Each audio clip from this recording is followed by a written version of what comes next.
Hey guys, got another update for my platformer game here. The first thing you'll notice right off the bat is that I've attempted to texture some of my level geometry now, and what you'll notice right away is that these textures don't scale right to the type of cube that they're on, and that's why I've been avoiding this problem before, is because if you have one shared material, there's only two different textures in this whole scene. There's wood for the bottom floor and these little boxes, and there's brick for everything else, and they all look totally different because the material can only have one tiling factor when it exists, so it tries to use the same tiling factor no matter what the size of the geometry is, which isn't very good, and I knew that was going to happen. I didn't want to even tackle this problem, but I researched it a little bit, and it turns out you can programmatically change the tiling factor at runtime, which is good, so that way each one of these little objects now has like a one-line script on him who tells him what his scale is, and then tells the renderer to use a different tiling factor based on his scale. So when this game actually runs, it actually looks a lot better than what it looks like in the editor right here, so you'll see.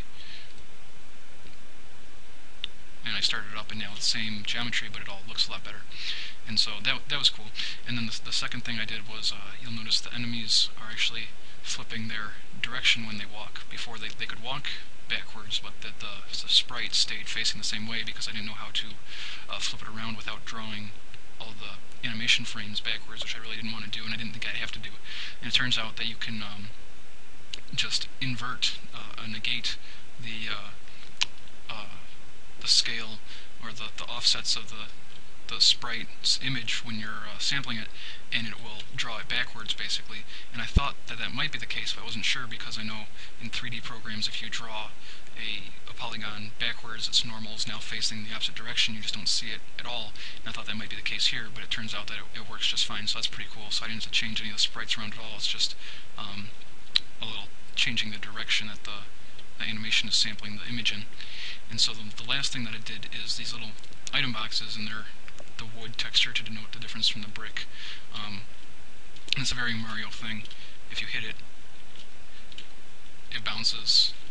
And it's got a little trigger box on top, just like the moving platforms, so it can keep an enemy attached to it as opposed to falling through, which would have happened if I didn't do that.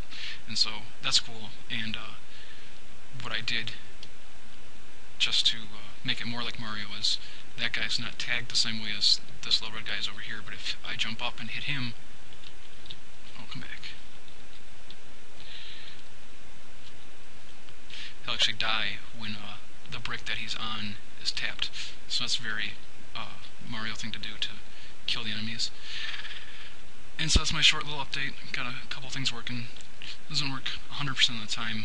There's a little trigger box on the bottom, which is how I'm telling whether or not the character's interacting, and that's because I thought I could just do if I collide with the box at all, but I didn't like the way that behaved, because the whole box, I could hit it from the side, I could hit two at once because the character's hitbox is bigger than, it's the whole outline, so he could be halfway between two and hit two at once. I didn't really want to do that.